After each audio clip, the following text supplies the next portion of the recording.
Chiefs Kingdom, breathe a sigh of relief. The nightmare of the sieve on the offensive line might have just come to an end. In recent weeks, we witnessed something no Kansas City Chiefs fan can stand to see. Patrick Mahomes running for his life, uncomfortable, with no time to breathe in the pocket. Our king was exposed. The castle was without walls, but the update we just received via clutch points changes the geometry of the decisive game against the Los Angeles Chargers. The cavalry is coming. The help Mahomes was silently begging for has a first name, a last name, and weighs 330 pounds of pure aggression. This video isn't about a boring medical report. This video is about returning security to the best quarterback in the world.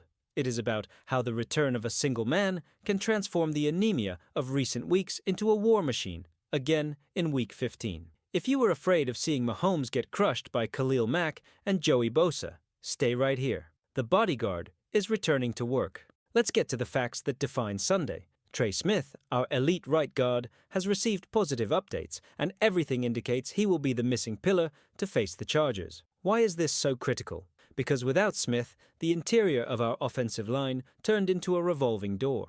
Mahomes couldn't climb the pocket. The run game up the middle vanished. The human conflict here is simple: physical survival. The Los Angeles Chargers have a defense designed to kill quarterbacks. Without Trey Smith, we would be sending Mahomes into a death trap. With Trey Smith, we have a fair fight. The villain wasn't the lack of talent among the backups, but the lack of chemistry. Smith's return restores the line's communication. The conflict was seeing our offense get physically humiliated. Now, the balance of power begins to level out. Understand the impact of this on the soul of the team. Playing without Trey Smith on the offensive line is like trying to protect a bank vault using a plywood door. You might even lock it, but anyone with a crowbar or a decent pass rush is going to break in. Patrick Mahomes is the gold inside that vault, and in recent weeks the door was wide open.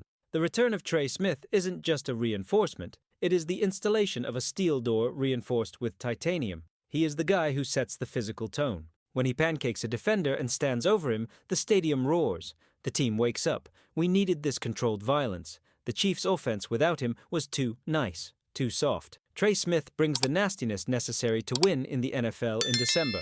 But wait, pass protection is just the tip of the iceberg.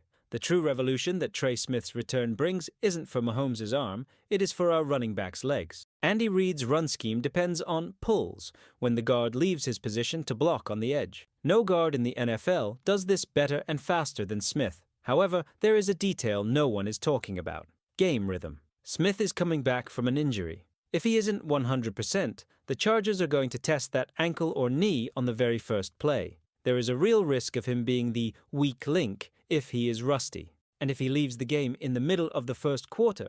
Plan B is the disaster we saw last week. The stakes are high. Chiefs Kingdom, the final piece of the puzzle for Week 15 is in place. Our mall is back in the trenches. Now I need to know if you trust that this solves our problems. Answer in the comments. Do you believe Trey Smith's return is enough to fix the offense and give Mahomes the time he needs? Or do you think the offense's problems are deeper? Receivers, play calling, and not even the best line in the world will solve them. Is this salvation or just a band-aid? Leave your answer. The debate will be intense. Smash the like button if you are happy to see our starting line reunited again. Subscribe to the channel because Sunday is war and we will be here to analyze every block. Protect the king at all costs.